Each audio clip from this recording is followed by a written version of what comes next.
Hi, this is Dr. Michelle Medrano. Welcome to another episode of Contemplate This, where we contemplate your spiritual questions.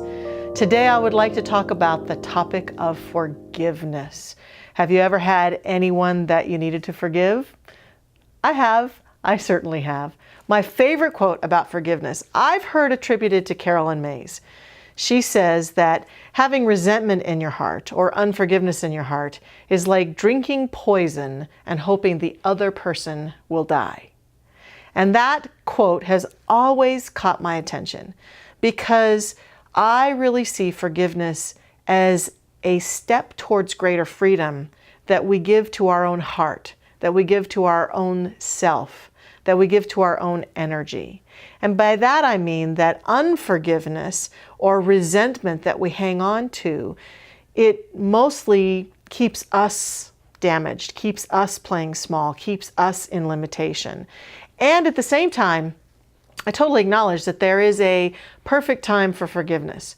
Our teaching is not one where if someone wrongs us, our work is to immediately go out and forgive them. Forgiveness can be a process that we go through. So firstly, I'd like to say that I live my life on a daily basis with an intention to be a forgiving person to those who I perceive have wronged me in some way, because I know that it's a healing choice that I need to make for myself. I can't always do it right away. It may take me a little time to process through my anger or my disappointment or my sense of betrayal. So I never want anyone in this teaching to think that I need to immediately forgive someone who's wronged me, or I'm a bad person, or I'm doing it wrong. Forgiveness is a journey, it's a process, it's an intention. But once we begin to set that intention for ourselves, what we are understanding is that it is a choice to move through forgiveness in a way that sets our soul free, sets our essence free. And what that journey looks like is getting to a point where we have sometimes a sense of even compassion for the person who's perpetuated the wrongdoing in our direction. We have compassion and understanding. We develop that. We get to a place with that. We get to a place where we can let go and bless them in their journey. Now, I want to say here in that choice, that blessing someone on their journey, if I hearken back to an episode we did a while ago about boundaries versus judgment, one can forgive someone and still have boundaries. There's someone in my life, for example, who experienced physical abuse, who has forgiven that person, but her boundary is still that that person that she's forgiven does not have carte blanche to be in her space.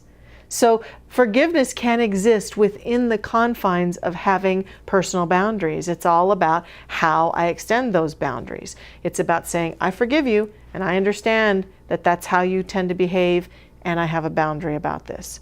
Forgiveness is a letting go of our anger and our resentment and our sense of betrayal for the sake of getting on with our lives and not staying in that same energy, locked in that energy of being a victim or being hurt or being betrayed. Understanding the dance of relationship and letting go of those feelings about that other person while often still walking forward in our own life. Forgiveness is freedom. We have a workshop that's starting here at Mile High Church on forgiveness.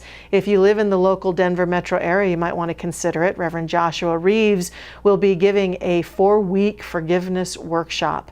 It's going to be on 4 Thursday nights beginning July 5th. You can go to the Mile High Church website and find out more about it. If you are ready to do a deeper dive into forgiveness, this might just be your time, July of 2018. Thanks for tuning in. I look forward to hearing your comments, hearing any suggestions. Share about your forgiveness with me. Thanks so much. Bye now.